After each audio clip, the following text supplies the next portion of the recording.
Hello there, my name is Matt Eschler, and I am your relationship fitness coach. I'm going to come to you often with video clips and tools and things that you can use for your relationship. And I understand relationships come in all different sizes and shapes. I understand that there's all different levels of conflict, all different levels of need for tools. But I think all of us need to have ideas to invest. We have to invest in each other. We want to invest in the marriage relationship as if it's an entity of its own. And part of what I want to do is to give you those tools. I want to give them to you for free. I'm going to have them all uploaded in various places for you to view, and hopefully you can find them. And I look forward to this. And if you're in a healthy relationship, these video clips are for you. If you're in like a marriage that's turned or evolved or devolved into a roommate type relationship, these video clips are for you. And if you're in a high conflict relationship, maybe even on the verge of divorce, or maybe not on the verge of divorce, but constant chronic fighting where it's a win-lose, like it's this lateral kind of relationship where we fight to win and we take turns taking one for the team and winning one for the side that you happen to be on. These types of high conflict relationships are draining. They drain the kids, they drain the spouses, and often they drain the friends and neighbors too. And so I've got tools for you to get out of the high conflict relationship, and you can stay together, stay happily married, and realize that while arguing is good, high conflict isn't. And so I've got the tools for you. I've got the message for you, and we'll move through this today rather quickly, and then I'll start.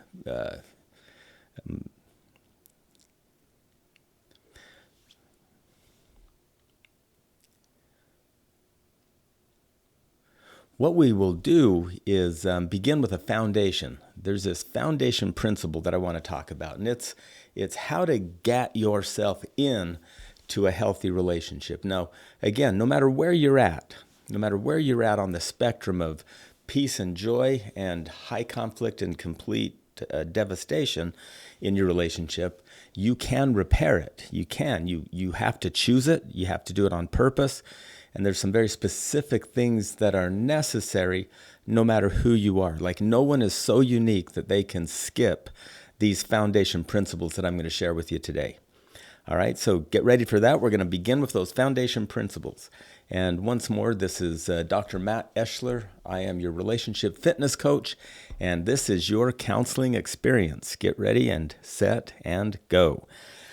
First principle that I want to talk about. Now, remember, a principle is a law or a rule that governs reality. You cannot avoid principles. If you do, there's a cursing side for trying to avoid or misusing principles. And there's also a blessing side if you honor and comply with principles, like gravity. Gravity is a principle. When you comply with gravity, aerodynamics is possible and you can fly in an airplane. It's also true that if you step off of the top of a large building or a high building, your gravitational pull will pull you rapidly to the ground and hurt or kill you. So we must honor gravity. There's no way around it. If you decide to argue with and fight against gravity, it's going to hurt. Much like that in a marriage, if you fight against these basic principles, it's going to hurt. And so just rest assured that if you will just be humble enough to lean into these principles that I'm going to share with you today, it will be life-changing if you've been breaking them or ignoring them, and it'll be life-enhancing, and it'll validate what you're already doing correctly if you're already living these principles. So principle number one of a healthy relationship, whether you're dating to get married or halfway through a lifetime of being married, no matter where you're at on the spectrum of joy, this principle is something that you can pause and address. You must be a whole person inside of the relationship for you to have a healthy relationship. So you and your spouse must be whole people, 100% whole. Imagine if you do that 50-50 deal where we're going to give 50-50, so we each give our share. That's more of a competition, each giving your share. You always have to hope that your partner shows up at their full 50%. And if they don't, your relationship starts to dip below that 100% necessary to stay alive. And so if I'm like at 30% today because I'm having a bad day and my wife's giving her whole 50%, well, we're still just 80%. But what if I show up and she shows up a full 100% whole person, our own individual self, completely independent of others, completely clear of the anxiety of needing someone, but we actually just want to be with each other? What if two whole people come together? See, love comes from within and then extends out. And if I don't have a self to love, then I can't really extend love to you. And so part of my task to be healthy in a marriage, and part of my wife's task to be in a marriage, is to be 100% whole, which means we have to work on ourselves. You both must continue to progress and work on yourself daily. You can't rest on your laurels. You can't hope that you've progressed to get married, and now once you're married, it's okay. You can just relax and lean into having kids and a career and not worry about yourself and the marriage. You have to manage your marital life the rest of your eternity. So love coming from within, you have to have a self, which means you have to do self-care. Now, I almost hesitate today to talk about self-care because I hear from so many individuals that self-care is a right and an entitlement that ventures clear to selfish. So I want you to understand that part of self-care is service. So self-care, being whole, getting rest, learning what your boundaries are, knowing what to say yes to and knowing what to say no to, as well as service and looking outside of yourself for people in need to extend yourself to. See, you have a list of strengths and a list of weaknesses in your soul. Those strengths that you've been blessed with by your higher power, by your God, are meant to be used to serve others.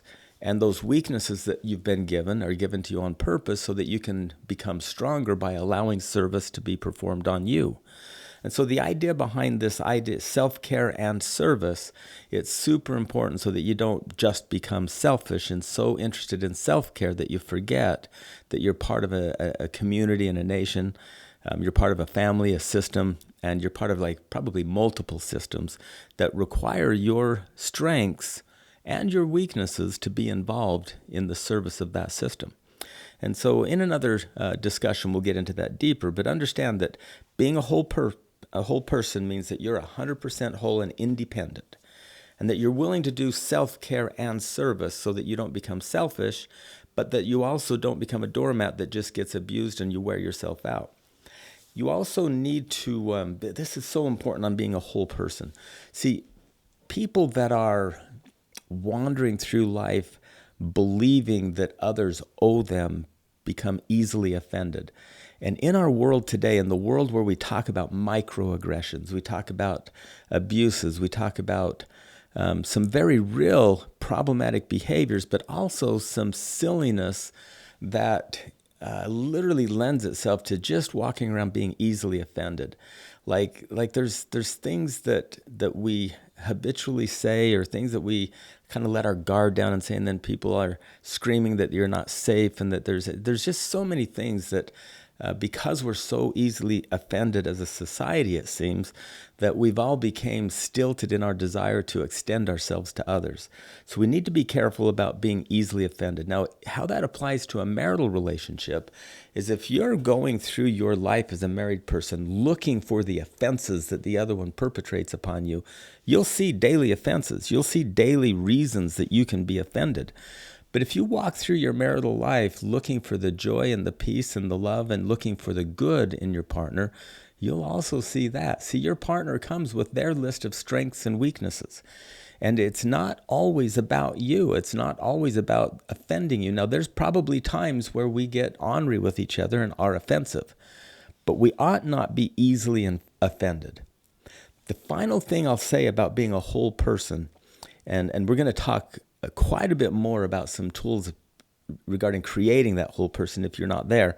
But the other one is invest, invest, invest. You have to invest in yourself and your partner and your relationship. There's three entities. I want you to look at it like that there's three entities. There's you, a whole person. There's your partner that requires you to serve them and to be involved in their progress as a whole person. And then there's the marital relationship that is an entity in itself that needs to be invested in. It takes on a life of its own, and it's literally part of your family system. Your marriage needs investment, you need investment, and your lover needs investment. And so if you're thinking through the lens of, I have a lot to do this week, I've got 168 hours. Some of that time will be spent doing self-care, like I need to sleep, I need to eat meals, I need to exercise, I need to do a couple of hobbies. And then the rest of the time is divided up between career, kids, and each other and the marriage. And there's times where I meet with people that come from such time and investment-starved relationships that there's literally no relationship left. It has been starved to the point of death. It's been starved to the point of becoming so anemic and so weakened that it's almost non-existent. And so doing rescue breaths, almost like CPR rescue breaths, and I almost picture those Navy rescue swimmers that have to just kind of like get the water out of people's lungs and give them little rescue breaths until they come back alive. That's what you'll have to do to your marriage if you've starved it for time and investment. So invest in yourself, invest in your lover, and invest in your marital relationship. That's three entities that require investment, time, and service. And again, everyone's got the same 168 hours in the week. If you use those hours wisely, you'll be able to make a difference. If you don't use them wisely, if you've got habits or addictions that waste time, literally we're all too busy that it's almost impossible to waste time and do become healthy and have healthy relationships. Okay, so be wary of that. Need to understand your needs to be happy. I want you to think about that. Everyone has needs. This is a principle. We all have needs. It's mandatory. There's so many of us that are literally afraid of our needs.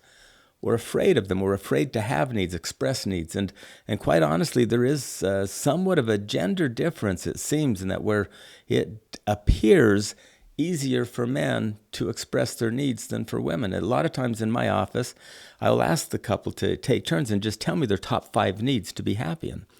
And it's a lot of times the men can rattle off top 5 needs pretty quickly, and moms a lot of times will say something like, well, I just need my kids to be happier.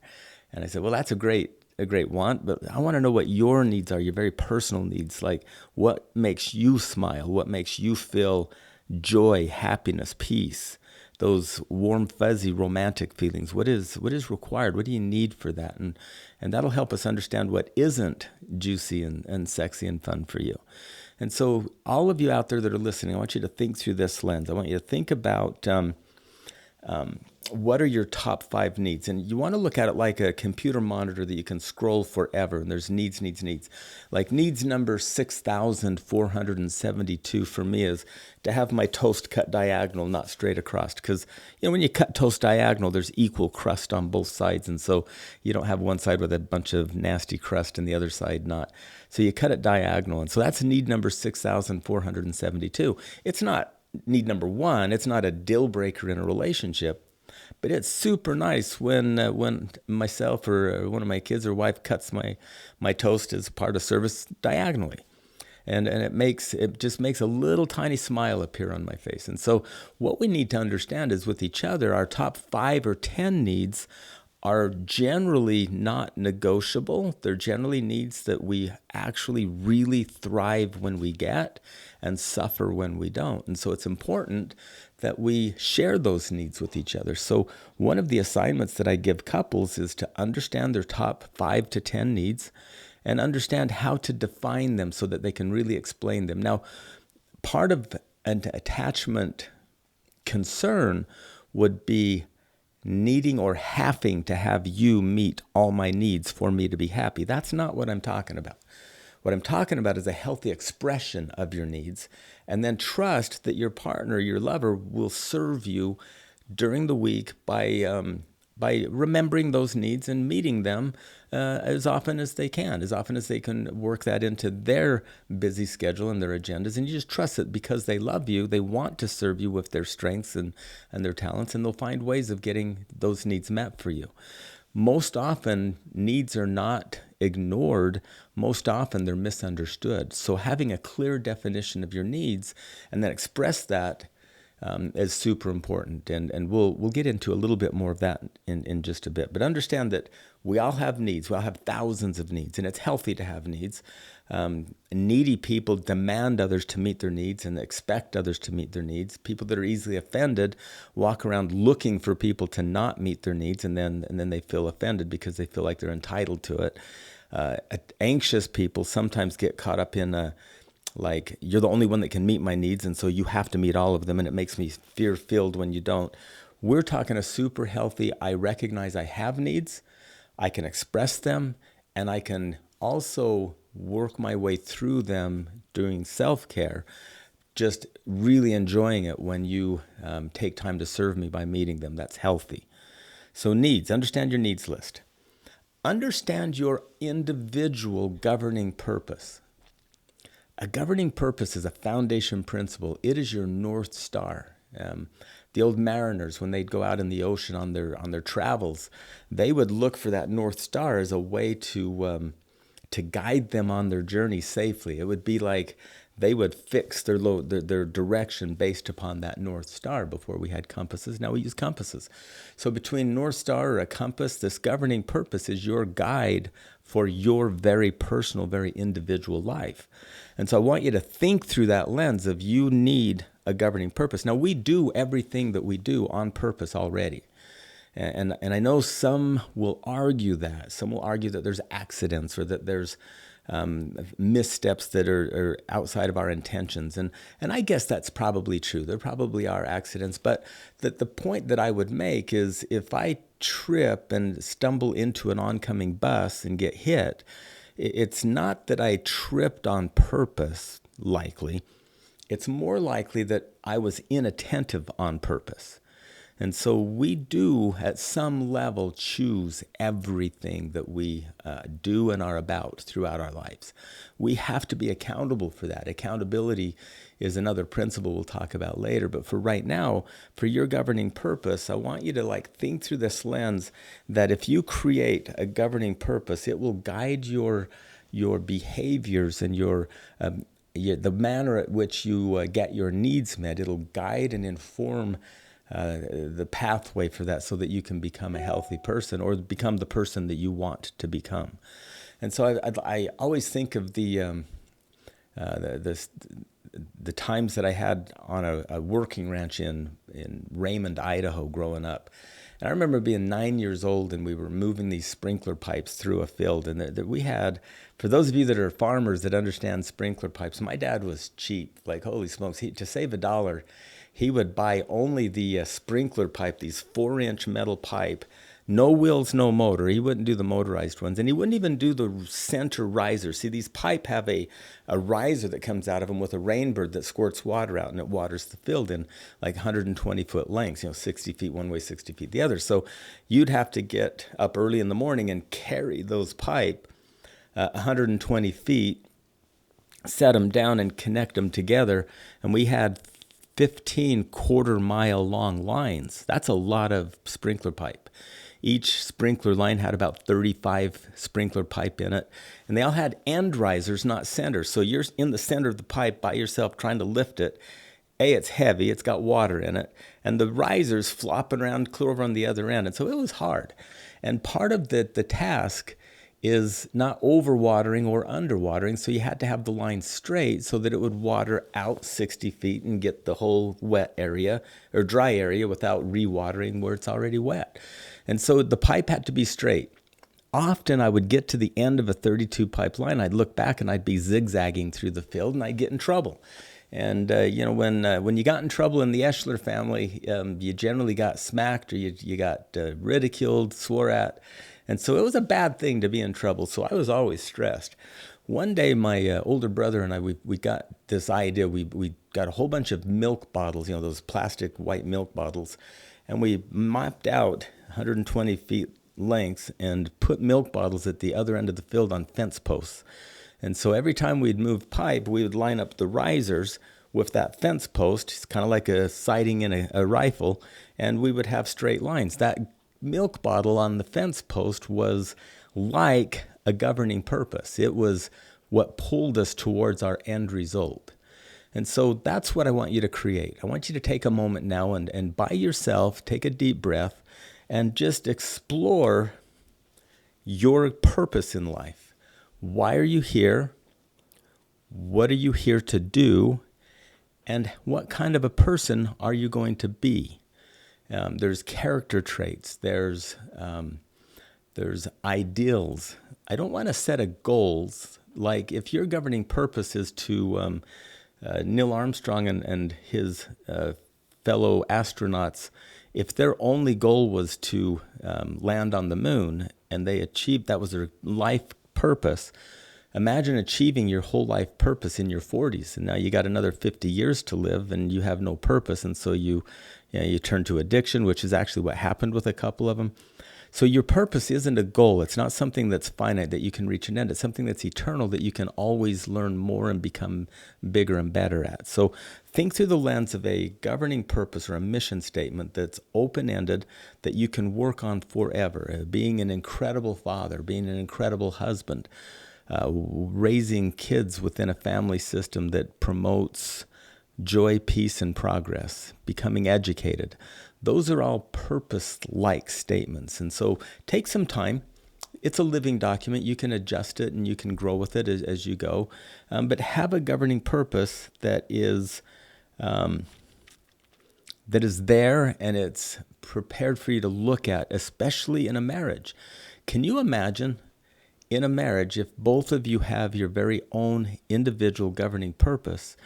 Then you really do know how to dial in and support your spouse, how to show love, how to show support, how to show that it's more than just an intimate physical relationship, that it's very much an emotional, intimate relationship as well. The other super important part, you remember the needs list we talked about? What if one of my needs is intimacy? And what if I have a governing purpose that states I want to be an incredible husband and father? So I've got a need for intimacy that's high on my list, and I've got a purpose of being an incredible husband. So let's say one day I think, okay, I've got a need for intimacy. I'm going to run to Las Vegas and buy a hooker because then I can have intimacy and I don't have to really earn it other than just whatever dollars it's going to cost me. That'll work. So I'll run to Vegas. Don't have to be, negotiating or bugging or nagging my wife or anything like that. Problem solved. Oh, but wait a minute. My governing purpose says that I'm going to be an incredible, loving husband and a good example as a father. Might just be that I decide that buying hookers in Vegas isn't the pathway of being an incredible husband and a good example as a father. So I can't do it. But see, no one's telling me that I can't.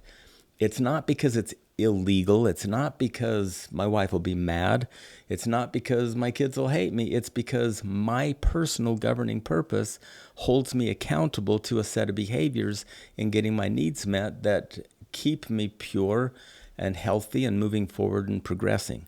It helps me know what to repent of. It helps me to know what to say no to and what to say yes to.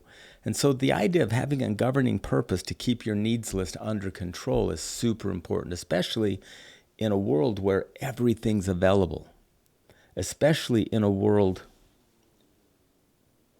where we seem to have this never-ending list of things that we can get ourselves into. So there's your governing purpose. Now, but the final principle I want to talk about today is the principle of understanding. Okay, it's not the principle of being understood. It's not the principle of communication even. Those are both parts of it. The principle of understanding, I want you to understand that the most romantic process in a marriage, if I was to ask you right now, what is the most romantic thing in your marriage or in your relationships, with your love interest? What is the most romantic thing that you can consider doing? Many people think it's sex. Many people think it's being emotionally connected. Many people think it's spending time together with someone that's unconditionally loving and regards you with adoration. All of those things are good. But let me tell you, the most romantic process, such a not romantic word, process, but I don't, right now can't think of a different word. The most romantic process that you can engage in a relationship is to feel understood. I want you to think about that for a second. Being understood is the most romantic process. All intimacy springs from being understood. Yeah, you can go have sex. You can. Physically, you can go and be intimate. But it's truly intimate. Physical connecting is only truly intimate when you really feel understood by your lover. All of you that have had the experience of just having sex and then had the experience of being completely accepted and understood and then making love, you can see the difference. We all want to be understood. And so part of the dilemma is it's skipping this thing that we learned in kindergarten. It's skipping this taking turns mentality. And so romantic connections, they come in all kinds of shapes and sizes. But one healthy, mandatory process is to learn to listen, to understand. Now, I want you to try this. Next time you're talking with your lover, notice how often you're listening just to respond. Like, okay, planning my response. They're still talking, I'm planning my response. Oh my gosh, I've got 4 things to respond to now, and now I forgot to listen to that last little bit, and so now it's a train wreck. But what if you put you completely on hold, almost did the Freudian blank slate, almost just zero yourself out and just listen to understand them. Like really engage, lean forward, eye contact, hear their words. Through the process, ask a few questions to clarify. And at the end of the segment, your lover should look at you and say, what's your takeaway from what I just said? What did you hear me say? And then you repeat back in your own words what you heard, and then they'll clarify anything that you didn't quite understand. And you do that until that person feels completely understood. Then the listener that was listening to understand becomes the speaker to share their version or their part or their side or their part. It's not different sides, but their views. And the listener is now having the opportunity to be the speaker, and the other person in the relationship just listens. They listen to understand, not to respond. There's no debate here. There's no agreement being made here. There's just 2 people trying to see the world through the other's eyes. Now, on the other side of that, there's an ability or a process for making agreements. So by the time you're both completely understood, intimacy's there. You both feel defenses are down. If it's an argument and you've got different points of view, different ideas, your walls are down, you're humble, you're both feeling cooperated with. We can then assess where we agree and make note of where agreements need to be made for shared vision. So that's why it's so important to listen to understand. It's a principle. I call it the principle of understanding. And so with your kids, with your spouse, with your neighbors, with your workmates, if you practice, if any of you have had friends that are good at this, I've got one guy that's a super good friend of mine that is such a good listener.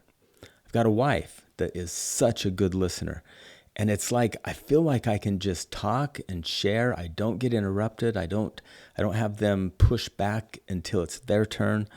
And I really find myself letting my guard down and relaxing with these people. And you want to be that kind of a person. So finally, here's the last section, and then I'm going to cut you loose for the day.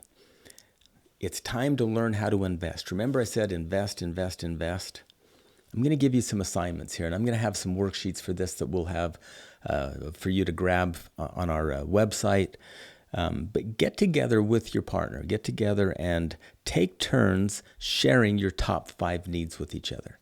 Might take a minute. It might take a minute to develop those needs and write them down. I'd suggest maybe each of you have one of those composite books or spiral notebooks, some kind of a notebook, and just write down your top 5 needs and what they mean. So if one of my top needs is to be intimate, and let's say my wife immediately thinks that all I think about is sex and I just want sex. And what I'm really talking about is I like dating, I like holding hands, I like watching movies, I like making love, I like all of those things. So if she understood me, she would see that need as romantic, not just taking. So it's really important that we express our needs with definitions so that the other can really get to know you. So get together, take turns, define your needs, ask questions of each other, really practice listening to understand. Second assignment, create your very own personal governing purpose. We talked about what that was. It's not a list of goals. It's an open-ended visionary mission statement of your life. It's literally the guide for your needs to get met. It's the way that you hold your needs captive to your values, okay? So explore your governing purpose. Make sure that inside of your governing purpose is your character and your values and some of the processes and things that you would like to be as well as do. Final assignment. I want you to think through this lens. This is something that we haven't talked about yet. All you folks that want to be married and have really healthy, happy marriages and families, I want you to think through the lens of a marital governing purpose is the joining of your 2 whole needed purposes. So my purpose and my wife's purpose put together into one master family purpose. This is what we use to teach our kids. It informs us of our decisions. It informs us of the things that we want to do with our life. It also gives us things to teach in family home evening and family nights and family councils. So create a marital governing purpose. I want you to look at your marriage relationship as a living entity, something that grows and progresses. See, we don't stumble into a marriage. We don't fall in love, really. We create marriages. We create love. We generate it through careful, studious investment. And so I want you to create a marital governing purpose statement. I want you to use it to manage conflict in the future. We'll have a whole episode on that because really arguing within a marriage is good. If we listen to understand, if we have a marital governing purpose that is our guide so that there's no use me arguing that I want to raise I want to raise our kids and become bank robbers. There's nothing in my wife and I's marital governing purpose that states that we want to be bank robbers. And so we want to be honest people. So there's certain things that we don't have to argue about. But when there is disagreements, if we listen to understand, if we understand each other's needs, if we understand what the speaker's talking about and what need they're trying to get met, and if we're then able to fully express ourselves, we can see where we stand together on a firm foundation of shared vision and then make very specific agreements to get to a shared vision. And that's why arguing's good. Without arguing, we become roommates. We become people that get our needs met willy-nilly other places. Which a lot of the time that's okay, but not when we just ignore each other because we're not willing to invest in our marriage. So that marital governing purpose is where you take yours and your partner's purpose, your whole governing purpose as an individual, and combine them using very specific language in what your marital governing purpose is. Now, the marital governing purpose has to support your individual purpose. Like if your marital governing purpose is to be an honest person and frugal, and your individual purpose is to be the best bank robber ever and to spend lots of money on toys, see that the marital purpose and your personal purpose will put you at odds and you'll just be miserable. So make sure that you're with someone that you're compatible with. Make sure that that person that you're compatible with is able to negotiate a marital purpose with you.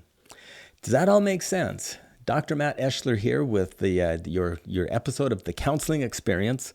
I am your relationship fitness coach. I work and own a bunch of clinics called Ascend Counseling and Wellness. We've got Mesquite Ascend Counseling and Wellness. We've got St. George Ascend Counseling and Wellness in Utah. The Mesquite office is in Nevada, of course. We've got Hurricane Ascend Counseling and Wellness, Kanab Ascend Counseling and Wellness, Cedar City Ascend Counseling and Wellness. We've got Child and Teen Ascend Counseling and Wellness here in St. George, Utah, as well as Delta Ascend Counseling and Wellness. And so these offices are there for you. They're very specifically available to you. We appreciate your time and attention. If you want an appointment with one of our therapists or coaches, call us at 435-688-1111. And we also have a teletherapy, a telehealth option where we do everything online with that. It's called Ascend Teletherapy, Counseling and Wellness. Give us a call at 435-688-1111 or go to our website at ascendcw.com. Thank you so much. We'll tune in again for another episode.